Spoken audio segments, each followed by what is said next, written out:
Hello বন্ধুরা, আসসালামু আলাইকুম। আজকে আমি মাংস রান্না করছি, সেই রেসিপিটা আপনাদের সাথে একটু শেয়ার করব। তো আমি বাজার থেকে মাংসটা নিয়ে আসলাম, মাংস দুটোই আনছি। তো আমি মাংসটা আজকে রান্না করব, সেই জন্য কিছুটা মাংস নিয়ে নিলাম।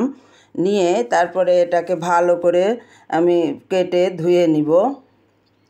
কেটে ধুয়ে তারপরে আমি রান্না চড়াবো। তো আমার কাটা ধোয়া হয়ে গেছে, এখন আমি এই পাত্রটায় চড়াবো। তো কি কি মশলা দিচ্ছি আমি, দারুচিনি, লবঙ্গ, এলাচ, তেজপাতা এগুলো ছেঁচে আমি দিয়ে দিছি।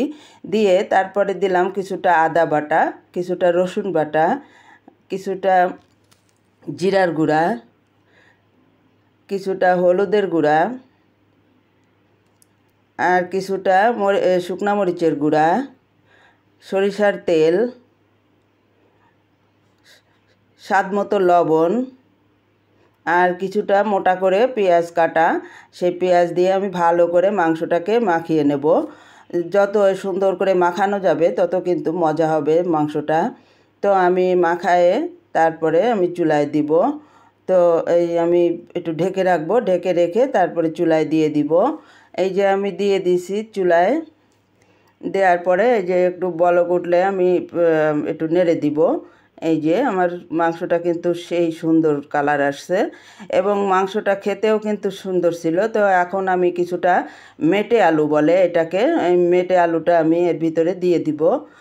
মাংসের ভিতরে দিয়ে তারপরে আমি ঝোলের পানিটা দিব, একটু গরম পানির ঝোল দিব।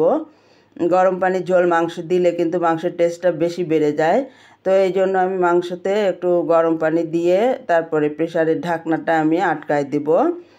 তো প্রেসারের ঢাকনাটা আটকায় দিয়ে আমি আর এক চুলায় কয়টা সিটি হওয়ার পরে আমি আর একটা চুলায় কিছুটা সরিষার তেল দিয়ে শুকনা মরিচ ফোড়নে দিয়ে এর ভিতরে আমি দিব কতগুলা পেঁয়াজ দিয়ে পেঁয়াজটা বেশ নেড়ে চেড়ে লাল হয়ে গেলে তখন আমি দিব একটু আস্ত জিরা আর পাঁচফোড়ন।